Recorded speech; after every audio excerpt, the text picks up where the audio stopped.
जिंदगी में एक चीज याद रखना, हमारे होने का कोई मकसद है। अपने आसपास खुशियाँ फैलाओ, शेयर करो, ये बहुत महत्वपूर्ण है। कोई रेस नहीं है यार, ऐसा नहीं है कि कोई दौड़ लग रही है जिसमें किसी दूसरे को गिरा के आगे बढ़ना है। साथ में आगे चलना है। प्रगति के पथ पर हमारा भारत आगे बढ़ेगा और इसके लिए हम सबको मिलकर प्रयास करना है। बच्चों, लैपटॉप यूज करते हो? करते हो ना? अगर लैपटॉप नहीं है तो स्मार्टफोन होगा, है ना? उसमें जो भी सरकारी वेबसाइट्स हैं उनको जरूर देखो। जैसे मानव संसाधन मंत्रालय बच्चियों के लिए, खास तौर पे बच्चों के लिए बहुत अच्छी उसमें जानकारी रहती है। किस प्रकार के वजीफे यानी स्कॉलरशिप्स आपको मिल सकते हैं, इसकी जानकारी भी मानव संसाधन मंत्रालय पे है। दूसरा, महिला एवं बाल विकास मंत्रालय यानी ministry of women and child development, और तीसरी मिनिस्ट्री ऑफ सोशल जस्टिस। तो इन तीनों को ज़रूर से देखो और अपने आसपास के पर्यावरण का ख्याल रखो। और ऐसे भी बच्चे होंगे जिन्हें लगता होगा कि खेलकूद में या प्रतियोगी परीक्षाओं में हिस्सा लेना ये वक्त की बर्बादी है। ऐसा नहीं है, बल्कि सारी गतिविधियों में भाग लेकर इससे तो आपकी प्रतिभा का और विकास ही होगा। अपने वक्त की कीमत को समझो। कभी ये नहीं सोचना कि बहुत टाइम में हो जाएगा। टाइम चला गया तो वापस नहीं आएगा।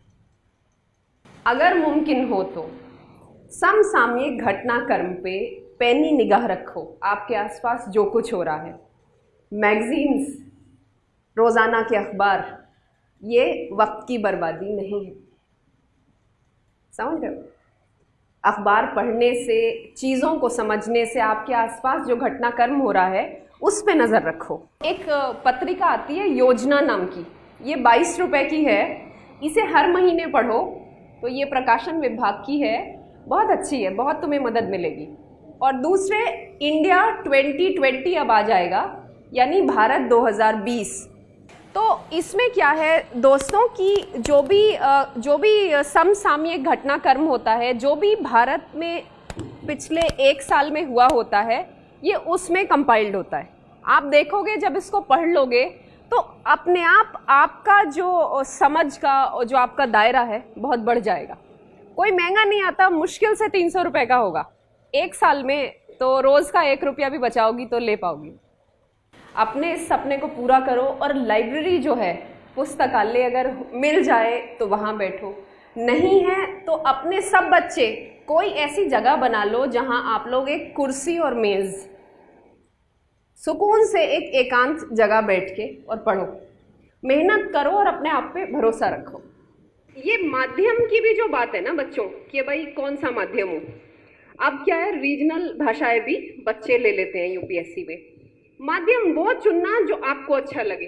ये मत सोचना कि किसी ने कह दिया कि अंग्रेजी माध्यम में साहब ज़्यादा बच्चे पास कर रहे हैं, या अंग्रेजी माध्यम जो है उसमें ज़्यादा किताबें मिल रही हैं तो वही वाला ले लूँ। हिंदी माध्यम अगर अच्छे से मालूम है मतलब अखबार पढ़ सकती हो और जो पुस्तकें हैं वो अच्छे से पढ़ सकती हो, तो बिल्कुल अपने माध्यम के साथ जाएं। अच्छा, ये बोर्ड की परीक्षाओं में भी बहुत मदद करेगा। पुराने प्रश्न पत्रों का अध्ययन करना, मतलब पुराने प्रश्न पत्र देखना कि किस किस्म के सवाल जो हैं पूछे जाते हैं। पुराने प्रश्न पत्र जो हैं कम से कम 5 साल के आप लोग हल कीजिए, तो उससे आपको तैयारी में ज़रूर मदद मिलेगी। और हाँ, किसी भी विषय को, चाहे तो बोर्ड की परीक्षा हो, चाहे तो कोई और सी परीक्षा हो, और चाहे आप लोग मेडिकल का इम्तहान दें, चाहे तो इंजीनियरिंग का दें, जो भी विषय है उसमें ये नहीं सोचना कि मेरा ये वाला फेवरेट है। जैसे मेरा फेवरेट हिंदी, ये नहीं कि सारे टाइम वही पढ़ूंगी। सब विषय को बराबर समय देना। और इंटरनेट का जो प्रयोग है वो जुडिशियसली, अक्लमंदी के साथ आपको करना है, उसमें उलझना नहीं है। अब जैसे अपनी बात बता रही हूँ मैम, मेरी जो फिजिक्स की जो किताब होती थी स्कूल की, भाई मेरे लिए जो है वो एक पूरा, मतलब मुझे तो अभी तक मैं सोचती हूँ कि मैंने फिजिक्स का क्या किया, तो मैं मतलब सिहर जाती हूँ। मुझे बड़ा मतलब एक क्या होता था कि कहीं सुन लिया होगा कि लड़कियों का मैथ्स किसी ने मुझे कह दिया होगा, तो वो मेरे जहन के पीछे रहा कि गणित और फिजिक्स भाई ये मुझसे नहीं होगी। अब मैं पलट के देखती हूँ तो ऐसा लगता है कि अगर जो न्यूमेरिकल हैं वो बजाय मैंने पढ़ने के, जैसे इतिहास की किताब पढ़ती थी ना कि पढ़ लिए बैठ के न्यूमेरिकल, उन्हें हल किया होता तो नतीजा कुछ दूसरा होता। तो यही मेरा लेसन है सबको, ये अब सीख लो, स्कूल में चीज आगे जाके बड़ा फायदा रहेगा। बार बार अभ्यास करो, डर के नहीं भागना चीजों से। अच्छा, ऐसे कितने हैं जिनको अंग्रेजी का डर है, खौफ है? डरना नहीं है, बिल्कुल भी नहीं डरना अंग्रेजी से। और उसके लिए भी मैं बोलूंगी कि जो किताब में वर्ड मीनिंग होते हैं उनको दोहराना, और डिक्शनरी ले लो, बच्चों उससे मदद मिलेगी। और एटलस से भी। एटलस क्या होता है? एटलस में दुनिया के सारे मुल्कों के नक्शे आपको मिल जाते हैं और पूरी जानकारी। यकीन मानो अखबार पढ़ने में भी और आपके स्कूल कॉलेज की पढ़ाई के लिए भी बहुत मददगार है अगर आपके पास एक एटलस है। तो अगर मम्मी के लिए कुछ करना चाहते हो तो बजाय एक छोटा सा, मतलब मैं करती हूँ, बजाय स्मार्टफोन पे व्हाट्सएप पे मैसेज करने के मैं अम्मी के पैर दबा देती हूँ रात को। ये तो छोटी सी चीज़ें कर सकते हो।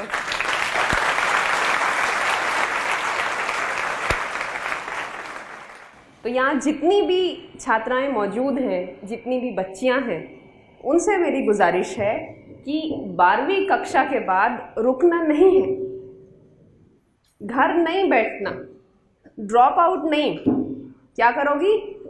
विश्वविद्यालय में, कॉलेज में नाम लिखवाओ। विश्वविद्यालय जाने से सोच का दायरा खुलता है। जब आप अलग अलग किस्म के देश के दूसरे क्षेत्रों से आए हुए छात्रों के साथ बातचीत करते हैं, वहाँ बड़ी बड़ी लाइब्रेरीज़ हैं। किसी भी, अगर आप बड़े विश्वविद्यालय में जाएंगे, लाइब्रेरी में किस्म किस्म की किताबें, तो उनसे आपको चीज़ें सीखने को मिलती हैं। ये नहीं सोचना कि 12वीं तक की पढ़ाई बहुत है। पढ़ने के लिए कोई सीमा नहीं, जी भर के पढ़ो। जब मैं घर से निकल के गई थी कुंदरकी से, उस लम्हा मैंने नहीं सोचा था कि कितना प्रयास बचा हुआ है। रास्ता कठिन था। ऐसा एक पल के लिए भी नहीं हुआ कि कभी, चाहे वजीफा मिलने की बात हो, चाहे स्कॉलरशिप की बात हो, ऐसा कभी नहीं हुआ। चाहे कहीं दाखिले की बात हो, मेरा ऑक्सफोर्ड का जो दाखिले का पत्र है, जो उनका जो खत आया, बाद में आया। पहले कैम्ब्रिज ने लिख के दिया कि आप यहाँ नहीं पढ़ सकती, मतलब पहले फेलियर मिला कैम्ब्रिज से, तब ऑक्सफोर्ड ने बोला, उसके बाद 2 महीने के बाद कि जी आप आ जाओ पढ़ने। ठीक, तो जिंदगी में दोनों पहलू देखो। अगर कहीं निराशा भी हाथ लग रही है, हताशा भी है, कोई बात नहीं, आगे जाके जो है उम्मीद की कोई ना कोई किरण जरूर होगी।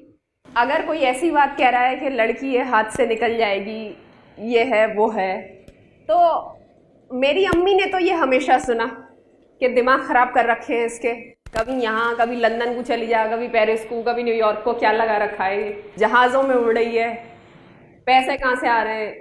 तो अगर किसी दूसरे की संकुचित सोच को खुद पे हावी कर लोगे तो आगे नहीं बढ़ पाओगे। आगे की सोचो और तुम्हारे जो ख्वाब हैं उन्हें तुम पूरा करो। कोई दूसरा नहीं बता सकता कि तुम्हें कौन सा रास्ता अपनाना है, लेकिन हर बच्चे का जो अपना रास्ता है वो बिल्कुल अलग है। मेरा रास्ता जरूरी नहीं कि मेरे भाई का भी हो, आपका रास्ता जरूरी नहीं कि आपके बहन भाइयों का भी हो, सब यूनिक हो। दुनिया में अपने जैसे तो आप एक ही हो ना, है ना, एक ही तो हो। और कोई सी भी परीक्षा हो, सीट भी आपको एक ही चाहिए अपने लिए, है ना। तो ऐसे मन में विचार बना के नहीं बैठना कि ये वाली परीक्षा मुश्किल है या मैं ये नहीं कर पाऊंगी, मुझसे ये नहीं होगा, ये ऐसी विचारधारा नहीं रखनी।